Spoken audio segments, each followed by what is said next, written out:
Hello, welcome to another episode of SaaS Scaled. I'm pleased to have Chris Wacker with us, CEO of Laserfiche. Thank you very much for joining us, Chris. Thank you, Arman. My pleasure. Can you tell us a little bit about yourself, please? Yes, I'm a New York transplant in California. Uh, I studied at Hofstra University, and when I graduated in '77, I was interested in traveling, and I figured the best way to do that would be to join the U.S. State Department at the U.S. mission to the UN, and uh, search for travel opportunities. I was there for a few years and really didn't get a chance to travel. So at that time, late 70s, early 80s, a lot of wealth was being transferred to the Middle East via to OPEC. So I followed that, and I went over there, joined Ralph M. Parsons in building a new city on the Red Sea of Saudi Arabia. I accumulated a lot of money and a good experience, so I returned to the States with an interest in photography and computer science. In New York, I noticed that from New York, I noticed the technology was really emanating from California and traveling east. So I figured, well, that's the best place to be. So without any immediate demands on my time, I was able to travel to California, move to California, and explore opportunities. There, I met a brilliant woman, Niling, my late wife, actually, and she founded a company that was that would involve make use of those two technologies in a new application. That was called Laserfiche. And it allowed these search through all documents that originated as paper for any word or phrase.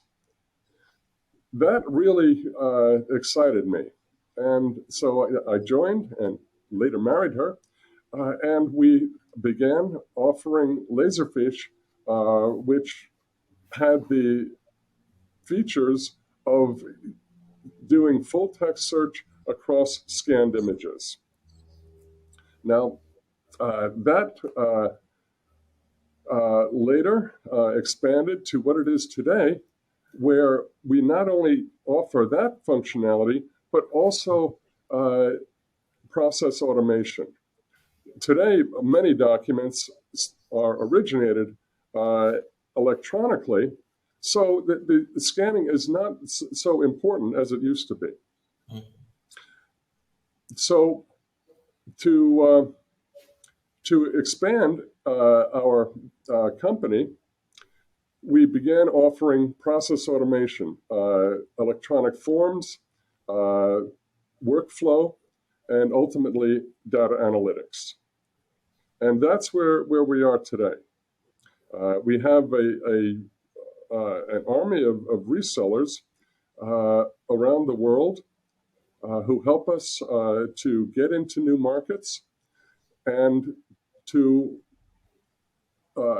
offer webinars and trade show support to market our products to customers. Fantastic.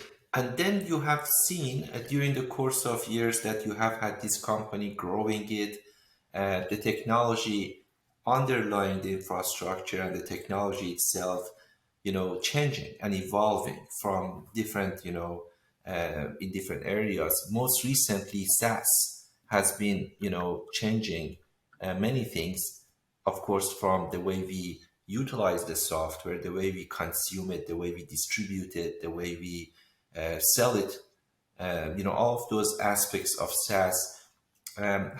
What's your take on SaaS, looking at the landscape and the experience that you have had with, a variety of changes happening in software industry?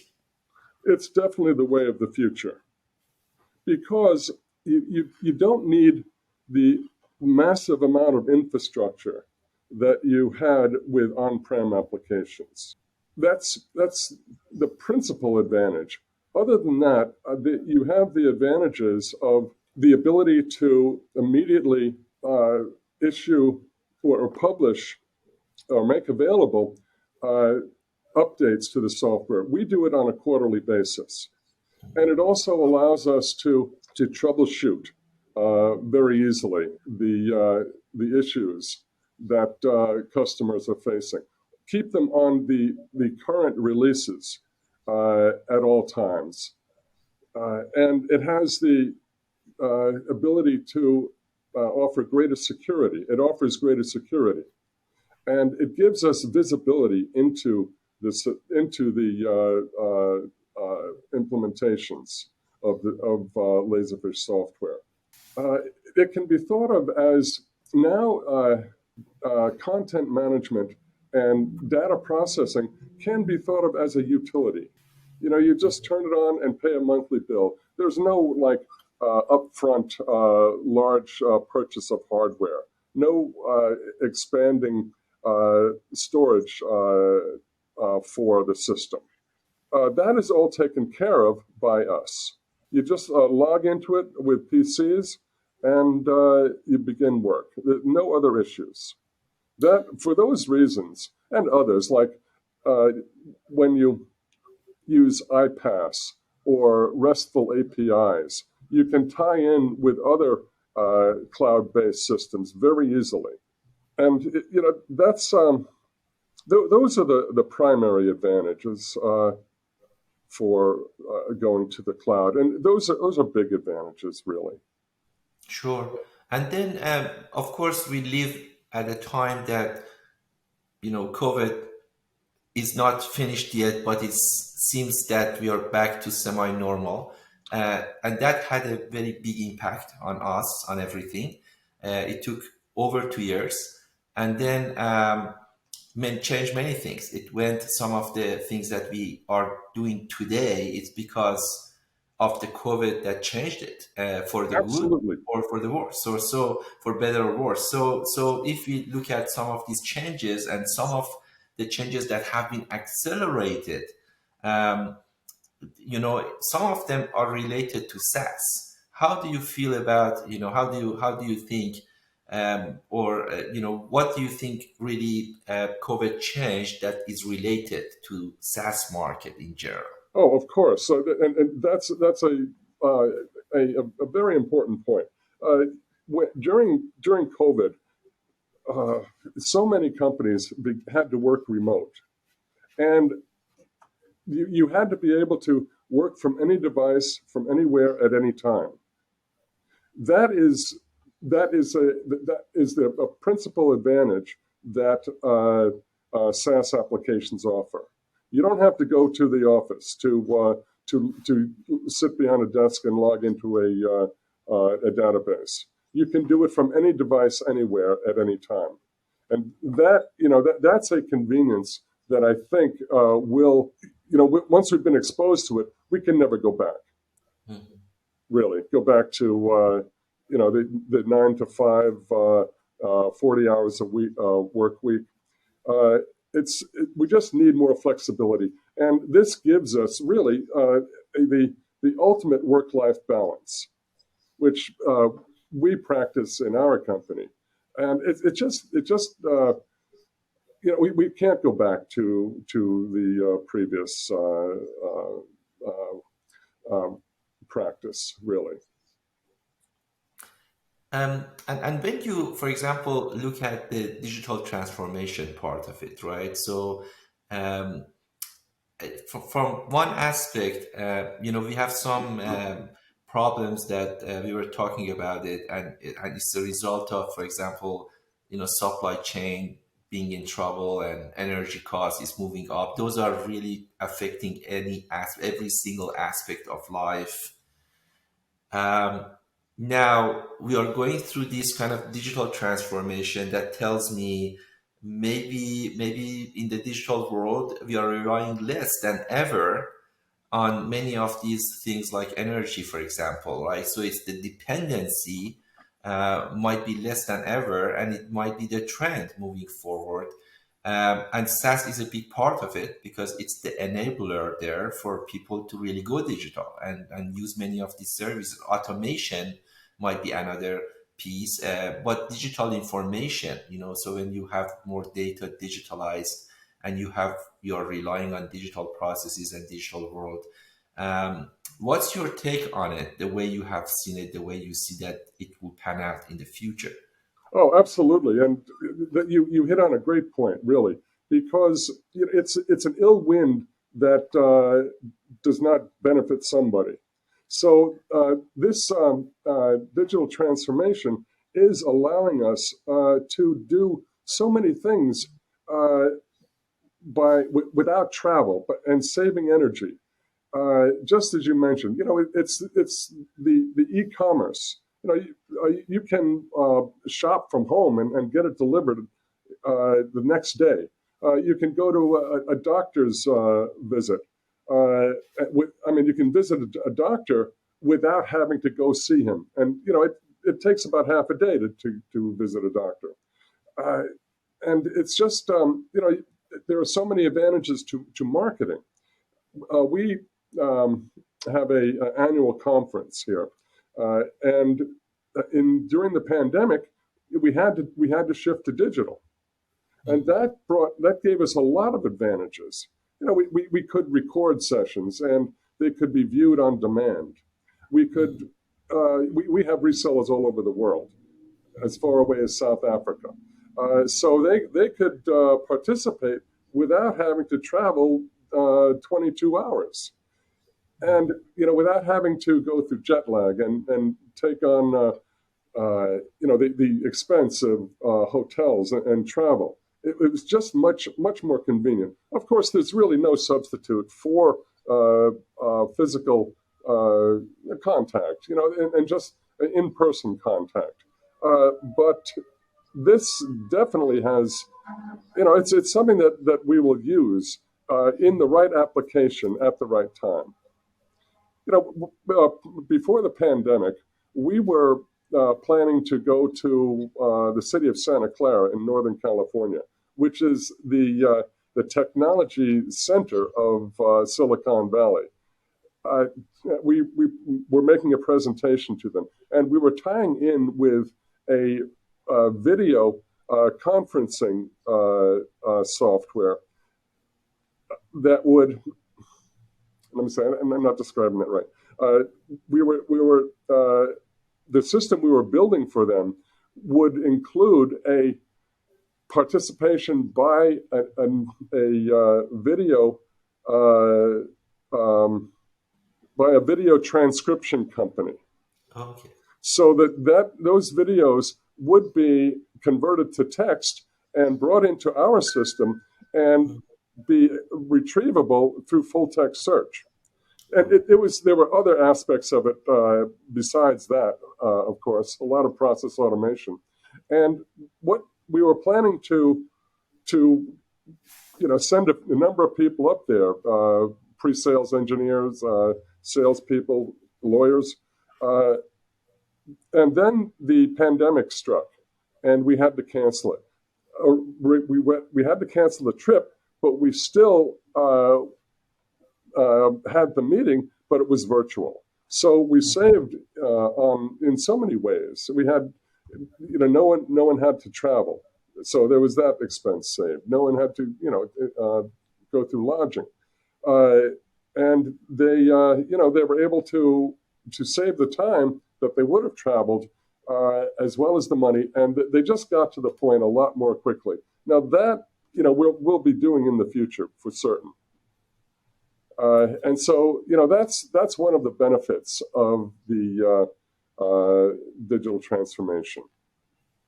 Yeah, absolutely. So there are many things that either SaaS or maybe the pandemic or the recent, changes in pricing and economic kind of situation might have changed, but there are many things that it hasn't changed and it still is the same as before, and it will never change maybe. And if you have a software company and you are in head of the software company, you are managing software company, I don't think the principles have changed, regardless of if you are a SaaS leader versus you had a on-prem software company in the past and you had it. And I would like for you to talk a little bit about that part. That from your experience, if for somebody who's not has not experienced yet, and I meet with those kind of people almost every week in the Bay Area. There are many of those great talents. They're just coming and wanted to start their own SaaS companies, and there are many great ideas out there. And every week, every day, there are many of these founders that are starting their company. uh, what are some of those principles that you would say doesn't matter if it was before or today or tomorrow? Still, you have to stick to some of these in order to have a very successful team and very good, robust software business that clients can rely on and essentially, you know, uh, trust their services and products. Well, well, choose the best technologies and the best platform, and be customer centric. Listen to the customers, not the investors, because they have conflicting goals. And we are a private company, so we have no outside venture capital. So we focus on customers only. And that's why we have Gartner gives us a 96% peer positive peer reviews. Uh, and we with that, with technology as the focus, you can choose the best platform. We developed an on-prem solution, and actually we still sell it today, and it's one of our prime products. But when we went to the cloud 7+ years ago, we had to redesign and offer a multi-tenant cloud platform to really take full advantage of the internet, of the cloud, of software as a service. Sure. And I would say also work with the best talent you can find out there. That's important. Yeah. And you mentioned short term versus long term, and that has been a very big differentiator in different companies.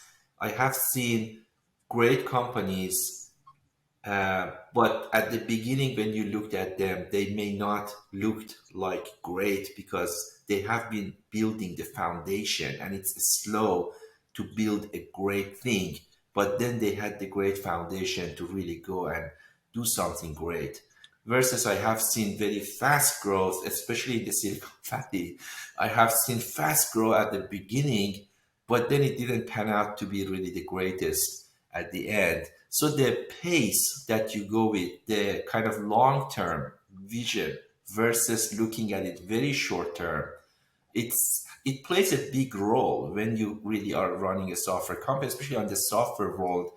You cannot just build something overnight. It takes time, it takes thinking. As you said, you need to listen to your customers. You need to really digest all of that information, create better insight, analyze it, then take the action, design it, architect it, build it, test it, productize it, go out.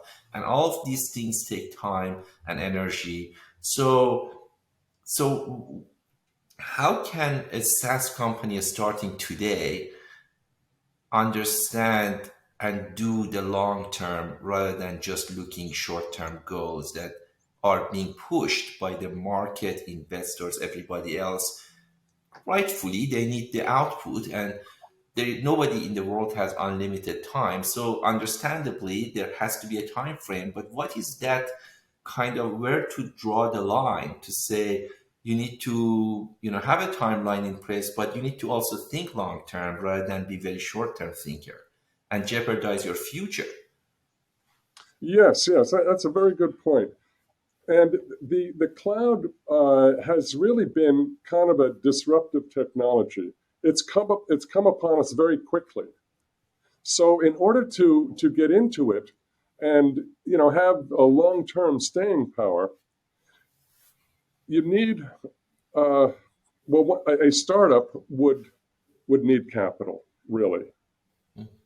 And the only way to get that would be to go to the capital markets. Mm-hmm. There is no shortage of them out there, and with interest rates as low as they are, although they're starting to rise now for some inexplicable reason, in my opinion, you there's you really in order to get staying power, as you mentioned, you really need to have a solid financial foundation. We're a bootstrap company. We got started from a custom software company on mainframes, and then to minis, and then to PCs. So we didn't go the financial route. We didn't raise capital to invest in a process, invest in a company. We had a small company, and we just expanded it. And we grew it organically rather than through mergers or acquisitions. And however, to get into it quickly, you'd need financial capital. Really, that's. But that comes at a price, because then you have investors who, well, they give you a little time, but when if you don't meet their expectations after a few years, they begin to step in and manage your business or help you manage it, and they really they dictate things. So Sure. in doing so, you lose your independence and your ability to focus on the customers. So that's a kind of a hard question, really. There are a lot of companies that hedge fund companies also that they work together, but most of them they don't develop solid products, and they don't have large customer, or they don't have customer bases which then expand. So they it's hard. It really is. You do have to have a solid foundation and long-term sustainability, really, in Yeah. order So to be successful. yeah. So based on what I hear from you, you say the main reason that maybe a founder may not afford to be long-term kind of, planner or something, mostly is because you need capital to grow.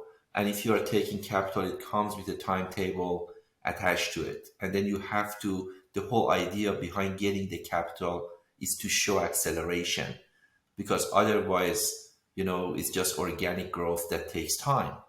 And if you are trading that taking capital from institutional investor versus growing on your own, that takes longer time, then you are essentially promising to shorten time, and then you are on that acceleration path. So it's just a matter of adjusting it right, so at least the expectations are practically are practical and pragmatic on both sides. So it seems like the best solution is just to have the, on both sides, the investor side as well as the company side and customer side, everyone, it's best for all to have a kind of more pragmatic timeline in place that can work out.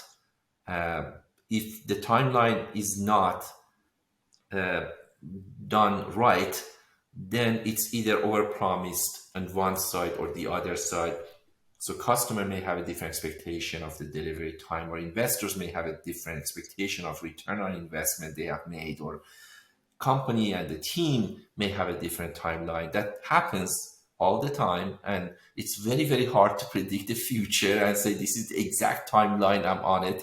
So for most part, it's impossible to really have the exact timeline, but it's about how good we are as founders, as CEOs, as executives, as people who are managing these companies to be able to go with a timeline that is more closer to reality. Yes, that's exactly right in my experience, really. Yeah. And there's no shortage of people of companies calling us today, calling me. I get approached like twice a day Hmm. by hedge fund managers. Hmm. Um, I politely, express, that we're not interested in them. We're not interested in that. But if if I were to, say, well, yes, let me have some money. Let me, I'll take your investment. Uh, then they'll come up with ideas and merge suggestions, and rather insistent often that we consider a integrating this other software company's technology into ours, and then it doesn't quite fit, and that leads to an unhappy customer experience, and ultimately, that's the company kind of dissolves. I've seen that happen with a lot of several companies, and we just don't want to go that route. I mean, it's just, and we don't have to. We've done the hard work, and we have a customer base. But without that, I think we would be tempted. Yep, it makes sense. No, it makes sense because one aspect you are looking at it as a mathematical problem to solve, and just it's a spreadsheet that you can maximize, and that's one expertise that someone from financial world look at it and then look at that spreadsheet and says, hey, I can see the opportunity here to double the profit or increase it or something like that, just looking at it mathematically, but might be short term. And then someone else look at it longer term and say, well, if we wanted to really serve this market for long term and we need these customers to be satisfied and happy, and it's not just double it next year, but then what about the next 5 years or the next 10 years? So sometimes, again, it goes back to short term optimization versus long term optimization. Look at it as a as a mathematical kind of things in the spreadsheet, or look at it as a people interaction, that customers are people, employees are people, everybody needs to find the right balance to go forward. And I personally think that we as human being, as a society, as a group of people, we are better off to think long term, even if short term may look more attractive. But if you're thinking about having a more advanced society, a well leveled, balanced society for our children, for generations to come, we need to probably think a little bit more about what's good in long run rather than what is good in the next 2 years. Oh, absolutely, and that's what we're all about, really. We have Yeah. a very large customer base. I think we have like about over 5 million licensed users and about 10,000 installations. And Great. those grow based on customer satisfaction. Uh, the installations expand, and uh, their productivity is increased, and we gain market share. So it works for all, and we're also able to attract talented people, which is kind of a challenge these days. With this great recession, I'm sorry, great resignation. Yeah, sure. It's it is it's a challenge to attract and retain talented people. Yeah, no, that's great. So companies like, yours, like Laserfiche, and that's really again long term kind of thinkers, the way they see it. And those to me are, the ones that are really keeping this society in a healthy style with it, from employees, from customers, looking from the whole business that is creating something that is in long term is kind of valid, and it's just going forward. And the more companies and companies like that is going to be more beneficial to that community, in my view. So definitely I welcome and I appreciate what the way of thinking longer term for customers. That never hurts, that always helps, not just financially, but helps in a very much longer kind of uh, respect. So Absolutely. um, yeah, so and of course SaaS accelerates, no doubt. Nobody's against when you can do something faster, let's do faster. And SaaS brings those kind of benefits that essentially saves you time from deployment, it saves you time from maybe even onboarding. Customers can get started faster, it's easier for them. So no doubt, and we should do our best to save time, but nonetheless it's good to have designing that software with customers in mind for long term. That's great. I would like to ask you also about at this point, if there are some maybe a book you can recommend, maybe if there is any particular writer or a publication that you would say this is beneficial and has been beneficial to you and has had positive impact, and you may want to recommend it to the audience as well. Oh, sure. There's a lot of good literature out there. One that comes to mind immediately is one I read a few years ago. Ray Kurzweil, uh, "The Singularity is Near," and it talks about the merger between uh, human intelligence and machine intelligence. And we see it so often today, and everything is being automated, from office processes that like we do, to hamburger flipping at fast food restaurants, to autonomous vehicles. So everything is going to be automated, uh, and it's just a matter of time and to what degree. That's one, but that's kind of an old book, actually. One that I read recently was more about uh, company operations, and that was entitled "No Rules Rules" by Reed Hastings. And what he says in that, he says a lot of things, but the main his thesis is that by if you're able to attract great talent and develop talent densities within organizations, then you can uh, develop a candor and trust among staff and management, between staff and management. And then from there, you can relax the rules, and you can really develop a very talented and productive organization uh, by practicing that. It's a goal, and it's one that you must rather. He suggests, and I accept and agree that you must always strive to develop talent densities, because that really, not only are they very productive people, but they're dedicated and motivated to do things right. Very So interesting. that's a fun type of organization to lead. No, that's very interesting. I haven't read it, but definitely sounds super interesting. I will go ahead and just either listen to it or read it. No rule rules. Yes, correct. Yeah, it's about Interesting. Netflix. Netflix, no rules, rules. Ah, okay, great. Yeah, it's what he did at Netflix. And you know what, Armand, I'd like to tell you about a little bit about our efforts to be a good corporate citizen.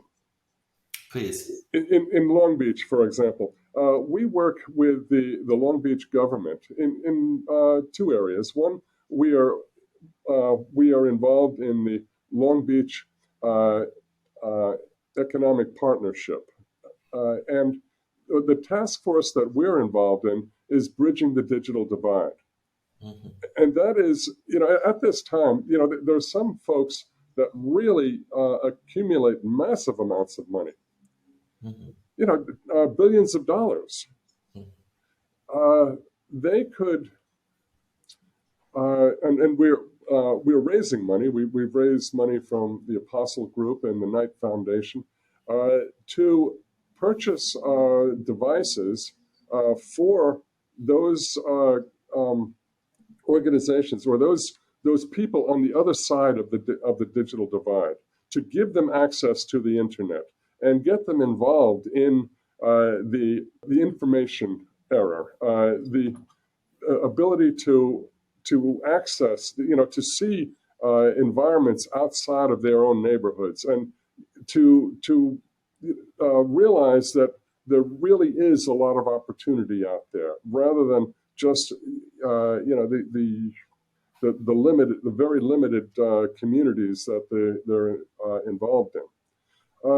And that is something that we're doing, and it's it's it will benefit a lot of people and lift them out of their current environments, which are not productive. Hmm. And there's so many opportunities out there available to those that are internet savvy. So that's one thing we're involved in, one project. Another is working with the Long Beach Prosecutor's Office, Doug Halbert, on his GUIDES program. And GUIDES stands for Government User uh, Integrated Diversion and Enforcement System. Government User Integrated Diversion and Enforcement System. And in Southern California, throughout California, we have a great homelessness problem. Hmm. With this system, what the Doug Halbert has done is to put together information on the homelessness, on the homeless encampments, and then tie those into professionals who are able who are trained to deal with the specific issues of the homeless. Some have substance abuse issues, others have mental limitations, and then others are just down on their luck. And so right now, the only option is to first responders, usually the police, to either move them along or lock them up. And neither of those is productive. What this GUIDES program does is to uh, tie those or connect those people, the homeless, with the services, the government services and private sector services, NGOs that can address their issues and resolve their problems. It is a program designed to integrate them, deal with their issues, and integrate them back into the community, or just treat them as necessary, their as their needs dictate. So we Yeah. do that in addition to serving the private sector. I mean, and also the many users of our products. Yeah, thanks much for doing this, and thanks much for sharing this with us, because that's inspiring. When I speak with people, with the long term thinkers, they are the ones who most think about helping others and helping each other, because I think that's the very kind of, again, long term thinking. That's the way, that's the only way, in my view, that, in long term, we can have a better community as human being, and there is no other way around it. I mean, that's the best and the only way that we can guarantee a bright future for all of us and for the next generations to come, to be helpful to each other. So that's great. Thanks very much. Absolutely, absolutely. Yeah. And then just one other book that I read and can recommend is one by Walter Isaacson, The Innovators. And in that, he says that uh, after the Second World War, there were many women involved in computer programming. Mm. Now, since then, they've sort of been marginalized in technology. They're very much underrepresented. Mm. So we are involved in a program, Girls Who Code, just to, it's a resource, a much underutilized resource. The females in society today, and they're very talented, and they're often overlooked. They're marginalized. Girls Who Code addresses that issue, and uh, I read in the book that they're very talented, and I know from personal experience. My late wife was a brilliant programmer. Uh, well, her program, her code would still be running today if if the machines were still around. Okay, fantastic. Thank you very much, Chris, for spending time. It was a great talk, and it was a pleasure speaking with you. So I appreciate your time. Okay, good. Well, thank you, Armand.